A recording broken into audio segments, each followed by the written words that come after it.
coucou la famille, c'est encore moi la votre Miss de Miss Tania Laure Mukoko. Nazongi sou na banda kuna bino pona kolakisa bino recette ya biso ya lelo ya makayabu na piment, poivron jaune, poivron rouge, jimbo na ndembi.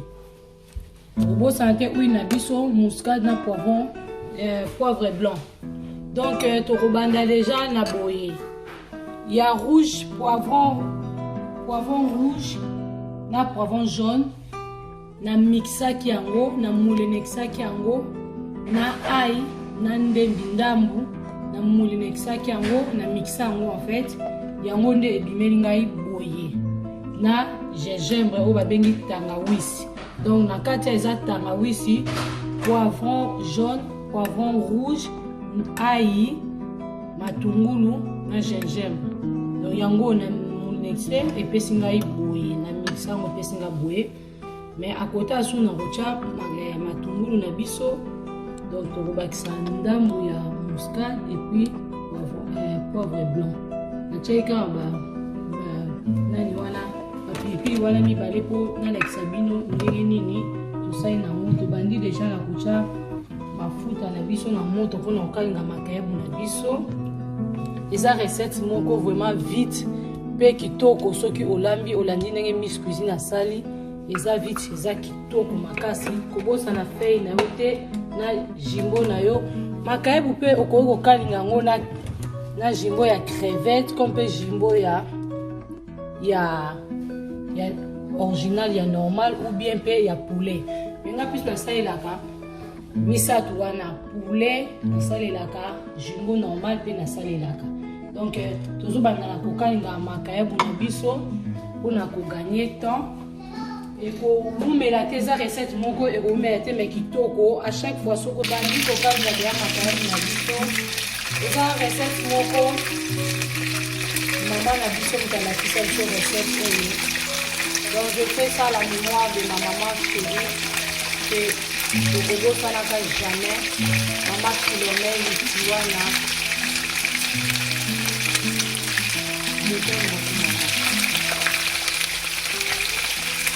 Donc voilà, toujours kata makayabu toujours kalinga. Maman yeba ko la vitamine na jeune fille na yo ko lamba eza très important ko la vitamine ko lamba. Kana ndenge na zo le babu. Na dit que maman mkala kisa inga ko lamba ngo. Donc soki ba maman misusu ba yebi ko la sabana ke les anafasi. Un jour na libala mwana ase retrouver que a yebi ko lamba ke les anafasi. Donc voilà, tout ça là.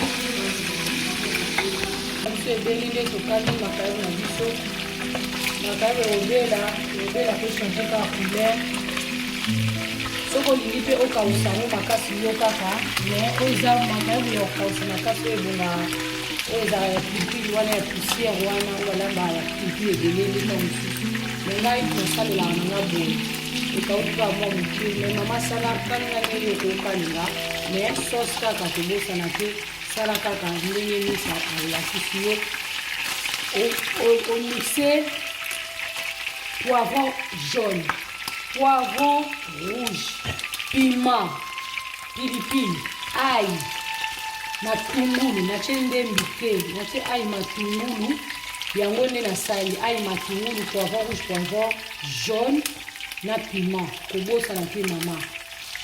Yango ka tosali sikoyo. Donc eza recette moko ya mbango oliango na nyonso. Oliango na nyonso sikoyo toke tocha babilo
Partie 3. Coucou, tozongi lisusu. Après 5 minutes, on a fait bino na ekotala. Na monaki elembaki penza nde na lingeli te. Nazanga na posa elemba vraiment. Ba matulu elemba, ba poivron oyo nyonso elemba. Na bakisa susu mai. Na tiaki en 5 minutes. Alors awawa, eza kwa 10 minutes otikaki yango kozotia sikoyo. Cube na biso na kotia na mai. On a osala ngo za sec makasi te. Na na mai après problème na ngaso toza na ngo eza tozobakisa makayabu na kati totiki yango ekitika mai mokie après et ebeli. Donc voilà, tozotika yango etoka sikoyo na makayabu. Faut assurer etoka ya po pilipili rouge eza na kati, poivron jaune eza na kati, poivron rouge eza na kati, tangawizi aza na kati, pilipili aza na kati, ail aza na kati, toza esu na feuille eza na kati. Donc kolinga kotika kolongola onka na moto mba monte tika ngo pende toka ekalingama obakisi su mai oza penda suke ebeli elembi penza ba onyonyo so elembi nde après otika ngo etoka lere otoka après nde okolongola yango yonde biso totie boye nazozela ngo encore 5 minutes pona tala ndenge mai na biso ekokita mwa moke ebeli après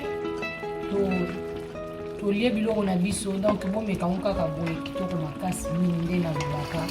Donc ngai moyen nalobaka kitoko wana makasi te ntango naloba ngo eza parfois ngamu nalambi nayebi ndenge liboko na ngai ezalaka nayebi biloko na ngai nde ezala. Mais sinon bino bosalaka neti Miss Cuisine nalambi bobimisa résultat kitoko. Olia yango na nyonso makaya bokolia yango na kwanga makemba loso pomme de terre mboma o manioko o mbala sukali okolia yango bongo. Tozozonga dans 5 minutes po nalakisa bino ndenge nini na kodekora na side na biso. Mais nazokanga mofili po bomona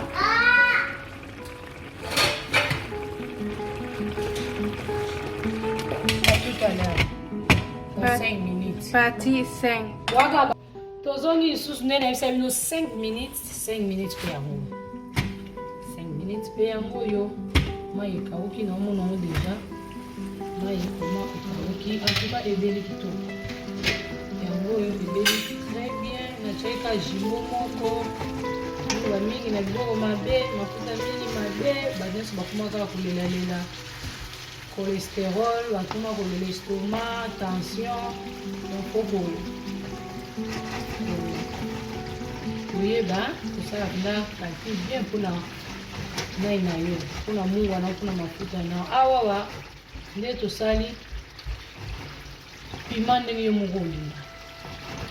Mais plus il faut ezala na mwa sauce po esala kitoko po bote nango emona. Moto mosusu ata bawabanga bi eza pilipili te, eza kaka pilipili te, eza mpe nai nango na kati eza na piment eza mokie. Poivre jaune eza wana, poivre rouge eza wana. Vraiment merci beaucoup. Merci d'être là toujours pour la Miss Cuisine. Pour vous découvrir biso ensemble les recettes ya sika. En tout cas, merci na bino nzamba pambola bino boza vraiment oyo ya life la famille. Bobosana te kopartager, s'abonner et bozala esengo makasi. Merci beaucoup, que Dieu vous